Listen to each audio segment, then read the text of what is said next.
안녕하세요. 책과 함께하는 시간입니다. 오늘 준비한 것은 살며 사랑하며 배우며 Living, Loving, Learning 레오 버스카글리아 지음 이은선 옮김입니다. 이 책은 제가 약 40여 년 전에 처음 접했었고 그때 굉장히 재미있고 감명 깊게 읽었습니다. 그래서 제 주위에 있는 친구들에게 적극 권유했던 책 중에 하나입니다. 오늘 어떤 책을 읽을까 하다가 하면서 책장을 이렇게 둘러보다가 이 책이 눈에 띄었습니다. 근데 이 뒷면을 보니까 맨 뒤쪽을 보니까 2018년 개정판이네요. 아마 몇 년 전에 제가 한 권 또 새로 샀었던 것 같습니다. 그래서 옛날에 그 생각을 떠올리며 이거를 한번 또 쭉 훑어보았습니다. 모두 406쪽의 분량인데 그 중에서 오늘은 그 교육에 관한 부분에서 아주 조금 일부분 읽어드리겠습니다. 가르친다고 모두가 배우는 것은 아니다. 제가 서던 캘리포니아 대학교에서 처음 강의를 한 학기가 생각납니다. 교수라면 누구나 강의를 할 때 듣는 사람의 반응을 세심히 살피게 됩니다. 일방적으로 지식을 전달하는 대신 마음을 담아서 이야기를 하면 교수와 학생 사이에는 친밀한 교감이 생깁니다. 가끔은 계속하세요. 잘하고 계시니까요. 라고 말하는 듯한 미소를 보내주는 학생도 있습니다. 교수는 그런 학생을 보는 순간 알 수 없는 힘이 솟아서 더 열성적으로 가르치게 됩니다. 서던 캘리포니아 대학교의 첫 학기 수업에도 그런 학생이 있었습니다. 젊고 예쁜 여학생이었는데 항상 뒤에서 6번째 줄에 앉아 제 말에 연신 고개를 끄덕이며 동의해 주곤 했습니다. 가령 제가 무슨 말을 하면 그 학생은 맞아요 하고 나지막하게 중얼거렸습니다. 그 학생이 노트에 뭔가를 받아 적을 때는 저는 이렇게 생각하곤 했습니다. 나는 지금 저 학생하고 마음으로 대화를 나누고 있구나. 우리 둘 사이에 좋은 느낌이 오가고 있구나. 강의가 술술 잘 풀리겠구나. 저 학생이 나에게서 뭔가 배우고 있구나. 그런데 어느 날부터인가 그 학생이 나타나지 않는 것입니다. 영문을 모른 채 계속 기다렸지만 끝내 얼굴을 보이지 않았습니다. 하도 궁금해서 학생 처장을 찾아가 물어봤더니 그가 모르셨어요? 하고 되묻는 것이었습니다. 제출하는 리포트마다 재치가 번뜩이고 어느 누구도 따라가지 못할 만큼 풍부한 창의력을 지녔던 그 학생, 예쁜 얼굴에서 넘치는 생동감을 보는 것만으로도 주위에 힘을 나누어 주던 그 학생이 깎아지른 듯한 절벽으로 유명한 퍼시픽 팰리세이즈 해안을 찾아갔다는 것입니다. 그녀는 해안 절벽에다 차를 세워놓고 바다로 뛰어내렸다고 합니다. 그 학생을 생각할 때마다 가슴이 너무 아픕니다. 그리고 이런 생각이 듭니다. 상대방이 인간이라는 사실을 잊은 채 무작정 지식을 주입시켜봤자 무슨 소용이 있는가. 이런 상황을 놓고 심리학자 칼 로저스는 이렇게 말했습니다. 나는 사람이 사람을 가르칠 수 있다는 사실을 믿지 않는다. 가르침의 효용성마저 의심한다. 내가 아는 사실은 단 하나뿐. 배우려는 사람만이 배울 수 있다는 것이다. 교사란 온갖 지식들을 쭉 늘어놓고 그게 얼마나 재미있고 좋은 것인지를 설명한 다음에 한번 맛을 보라고 권하는 도우미에 불과할지 모른다. 그렇습니다. 우리가 할 수 있는 일은 고작 해야 그것뿐입니다. 누구에게도 억지로 맛을 보게 할 수는 없습니다. 지금껏 사람들에게 뭔가를 가르쳤던 교사는 없습니다. 인간은 스스로 배우기 때문입니다. 에듀케이터, 교육자라는 단어는 인도하다, 안내하다 라는 뜻의 라틴어 에듀케어에서 비롯되었습니다. 따라서 교육자란 어원 그대로 안내하고 열의를 보이고 이해하고 사람들 앞에 지식들을 늘어놓고 이게 얼마나 좋은 것인지 한번 보세요. 와서 저와 함께 맛을 보세요. 라고 말하는 사람일 뿐입니다. 영화 엔티맘에 이런 대사가 나옵니다.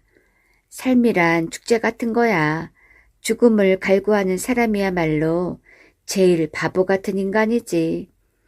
이런 말을 하는 사람들이 많아지는 걸 보면서 저는 점점 우리 삶에 대해 감탄할 일이 많아졌고 제가 늘어놓는 이야기가 더 이상 엉뚱하게 들리지 않는다는 걸 알았습니다.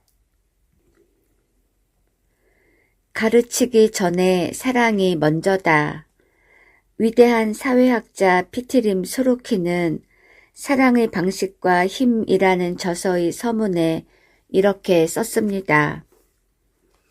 유물론에 사로잡힌 현대인들은 사랑의 힘을 단호히 거부한다. 그것을 아예 환상으로 여기면서 망상, 이성을 마비시키는 한편 관념, 비과학적인 착각으로 단정 짓는다. 현대인들은 사랑의 힘이 인간의 행동과 성격에 긍정적인 힘을 발휘하고 생물적, 사회적, 도덕적, 심리적 진화에 영향을 미칠 뿐 아니라 역사적 사건의 방향을 변화시키며 사회적인 제도와 문화의 틀을 결정짓는다는 이론을 철저히 외면한다. 이렇게 서문을 시작한 소로키는 과학적인 연구 결과를 토대로 사랑의 힘을 거부하고 무시하는 현대인들의 적나라한 실상을 폭로합니다. 현대인들은 통계적으로 볼 수 있는 것만 존재하는 것이라고 믿는다니 얼마나 부끄러운 일입니까? 과학적으로 측정할 수 있는 것만을 지표로 삼는 사람을 대할 때마다 저는 너무 안타깝습니다. 저는 눈에 보이지 않는 것뿐만 아니라 인간이 갖고 있는 꿈에도 관심이 많습니다. 눈에 보이는 것들에는 그다지 관심이 없습니다. 왜냐하면 그것은 말 그대로 보이기 때문입니다. 여러분이 평생 동안 눈에 보이는 것들만 보면서 살고 싶다고 말한다면 어쩔 수 없는 일이죠. 하지만 저는 보이지 않는 것들에 더 마음이 끌립니다. 세상에는 보이지 않는 것, 만져지지 않는 것, 느껴지지 않는 것, 이해되지 않는 것들이 너무도 많습니다. 사랑의 진정한 출발점은 바로 여기에 눈을 돌리는 것입니다. 사람들은 우리가 갇혀있는 현실 그 자체를 세상의 전부로 여기는데 장담컨대 전혀 그렇지 않습니다. 가끔은 문을 활짝 열고 세상 너머에 얼마나 많은 것들이 존재하고 있는지를 내다보십시오. 오늘은 단순한 꿈에 불과했던 것이 내일은 현실로 바뀔 것입니다. 그런데 정말로 불행한 일은 우리가 꿈꾸는 방법을 잊어버린 지 오래되었다는 사실입니다. 얼마 전에 하버드 대학교의 버크민스터 풀러 교수가 우리 학교를 찾아왔습니다. 그런데 정말로 불행한 일은 우리가 꿈꾸는 방법을 잊어버린 지 오래되었다는 사실입니다. 얼마 전에 하버드 대학교의 버크민스터 풀러 교수가 우리 학교를 찾아왔습니다.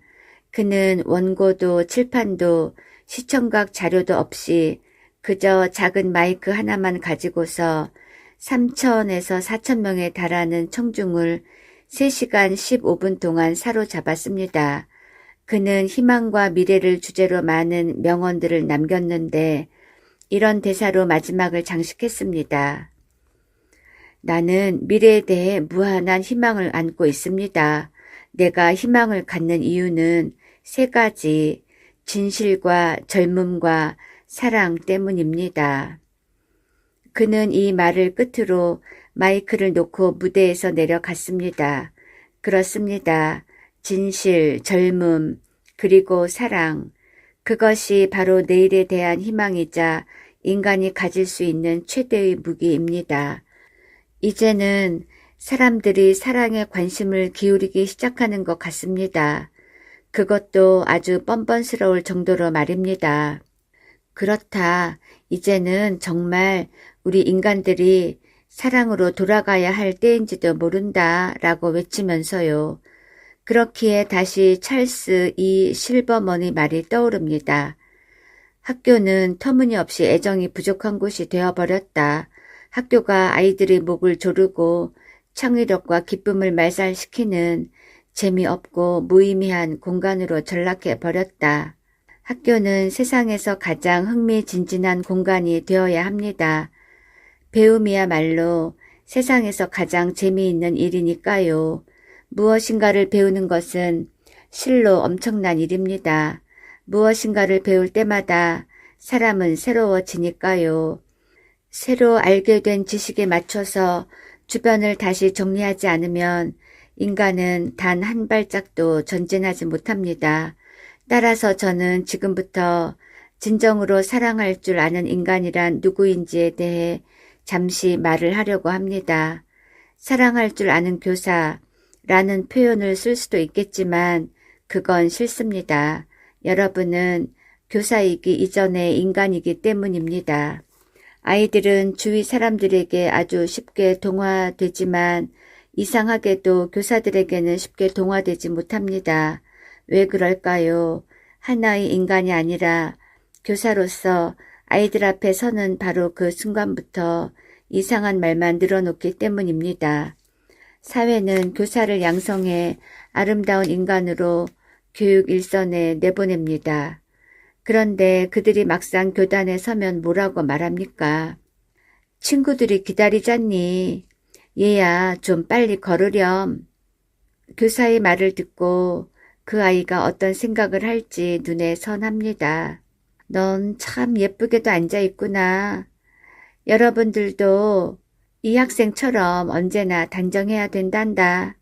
학생들이 선생님의 끊임없는 잔소리를 듣고 어떤 생각을 할지 그려지지 않습니까? 그런데도 대부분의 교사들은 이런 일을 멈추지 않습니다. 단지 교사라는 이유 하나만으로 학생들 앞에서 수업 시간 내내 이것저것 떠들어대면서 자신이 뭔가 중요한 것을 가르치고 있다는 착각에 빠져 있는 것입니다. 아이들은 스스로 배우게 마련입니다. 여러분은 인도하기만 하면 됩니다. 그게 바로 여러분의 역할입니다. 그런 의미에서 교육대학은 실패를 거듭하고 있는 셈입니다. 교사라는 껍데기를 벗고 인간이 될 수 있도록 길잡이가 돼주는 것이 교사들이 진정한 역할임을 깨닫도록 인도하지 못하고 있습니다. 이러한 사실을 직시하는 교사만이 교실에서 성공할 수 있습니다. 아이들은 길잡이를 아주 쉽게 알아보니까요. 참된 교육의 시작은 독창성을 찾는 것부터. 진정으로 사랑할 줄 아는 사람이란 자기 자신부터 사랑하는 사람입니다. 이렇게 말하면 사람들은 저게 무슨 말이지? 라고 합니다. 저는 지금 이기적인 인간형을 말하려는 게 결코 아닙니다. 거울 앞에 서서 거울아 거울아 이 세상에서 누가 제일 예쁘니? 그럼 그렇지 하고 중얼거리는 사람을 말하려는 것도 아닙니다. 진정으로 자신을 사랑할 줄 아는 사람이란 손에 쥐고 있는 것을 다른 사람들과 나누어야 비로소 뭔가를 가질 수 있다는 사실을 아는 사람입니다. 이 세상에서 제일 교양 있고 제일 똑똑하고 제일 활기 넘치고 제일 다재다능하고 제일 독창적인 사람이 되기를 꿈꿔도 좋습니다. 사람이 무엇이든지 간에 무엇인가를 손에 들고 있는 단 하나의 이유는 언젠가 나누어주기 위해서입니다. 모르는 건 가르칠 수가 없다라는 말이 있습니다. 누구나 쉽게 할 수 있는 실없는 농담처럼 들리지만 이 말은 진실입니다. 사람들 앞에서 이야기를 하려면 어떤 분야에 대해 그들보다 많은 것을 알고 있거나 그럴 만한 이야기거리가 있어야 합니다. 장애인을 가르치려면 장애인에 대해 더 많은 걸 알고 있어야 합니다. 때문에 장애인 분야의 위대한 선생님이 되려면 장애인에 대한 모든 지식을 알고 있어야 합니다. 그런데 정말로 놀라운 사실은 지금 이곳에 있는 여러분에게 내가 알고 있는 모든 것을 가르친다고 해도 저는 잃는 게 전혀 없다는 점입니다. 제가 알고 있는 지식은 하나도 남김없이 여전할 테니까요. 바로 그렇기 때문에 이것은 버리느냐 마느냐의 문제가 아니라 공유하느냐 마느냐의 문제입니다. 버크민스터 풀러 교수는 이렇게 말했습니다. 15시간만 투자하면 내가 알고 있는 모든 걸 여러분에게 가르칠 수 있습니다.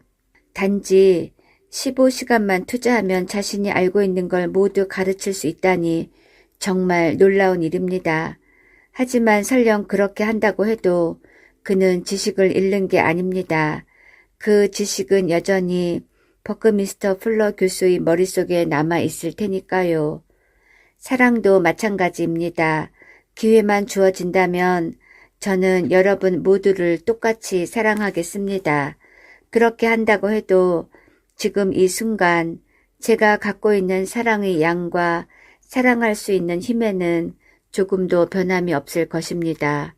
하지만 그러기 위해서는 반드시 기본 바탕이 있어야 합니다. 만약 저희 사랑이 신경질적이고 소유욕이 강하고 병들어 있다면 여러분에게 신경질적이고 소유욕이 강하고 병든 사랑을 가르칠 수밖에 없습니다. 만일 저희 지식이 풍부하고 사랑이 넘치고 경험이 많고 무엇이든 넉넉하다면 여러분은 그 모든 것을 고스란히 전달받고서 그것을 토대로 성장할 수 있습니다. 여러분은 1년 동안 제 강의를 듣고 사회로 나가서 여러분이 본래 갖고 있던 것들에 제 선물을 보태서 좋은 일을 하게 될 것입니다. 심리학자나 사회학자나 인류학자의 관점에서 벗어나 제 나름대로 저희 강의에 대해 정의를 내리자면 우리가 잊고 지내온 그 무엇을 찾는 일이라고 할 수 있습니다. 여기서 그 무엇이란 바로 독창성을 가리킵니다. 모든 인간은 누구나 미지의 요소를 갖고 있는 독특한 개체입니다. 여러분 안에는 타인과 다른 여러분만이 갖고 있는 독특한 무엇인가가 있기 때문에 남들과는 다른 시각, 감정, 반응을 보이는 것입니다. 인간이라면 누구나 이런 무엇인가를 소유하고 있습니다. 여러분 모두가 지금까지 살아오면서 자신의 독창성을 개발하도록 도와주는 사람을 만난 행운아이기를 바랍니다. 교육은 지식을 일방적으로 주입하는 게 아니라 독창성을 발견할 수 있도록 돕고 그것을 개발할 수 있도록 가르치고 그것을 나누어 줄 수 있는 방법을 친절히 가르치는 일입니다.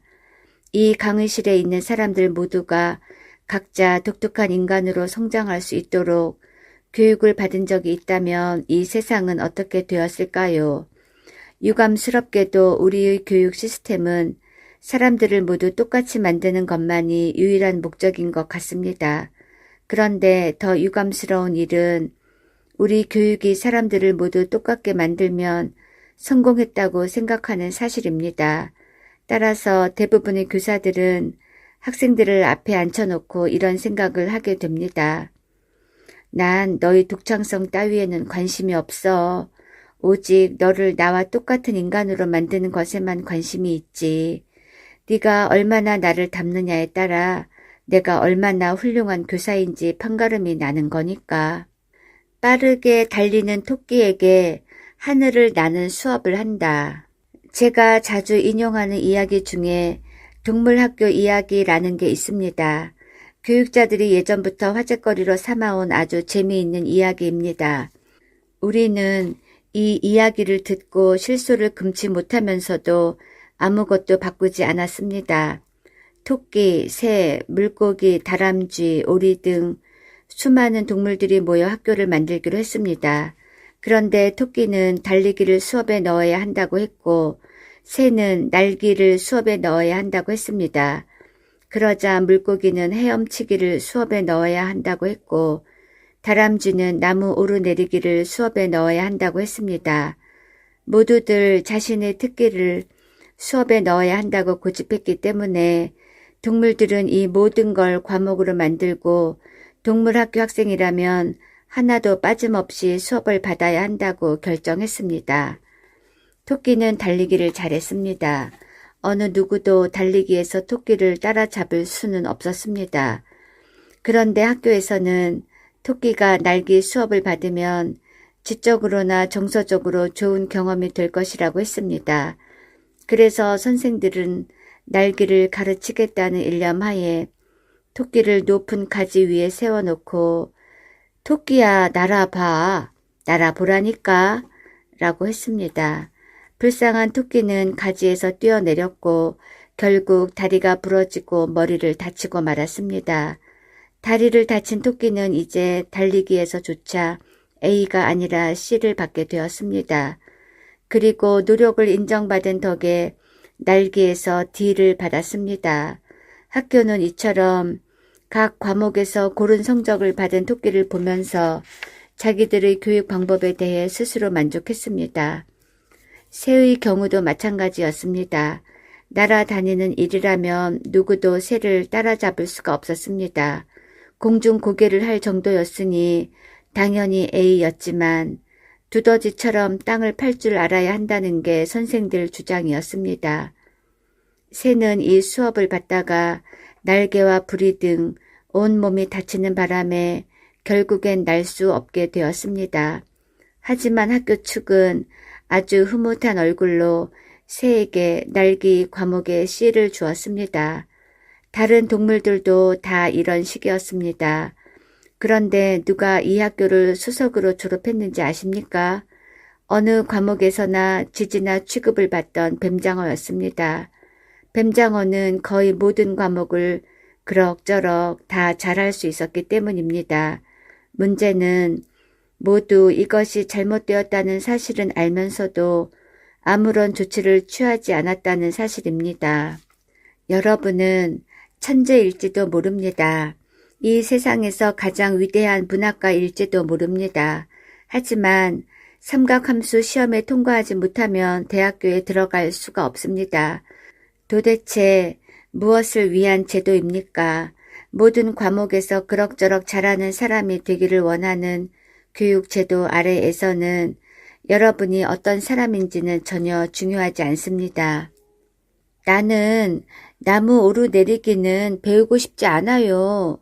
나무를 오르내릴 일도 없는걸요. 저는 새랍니다.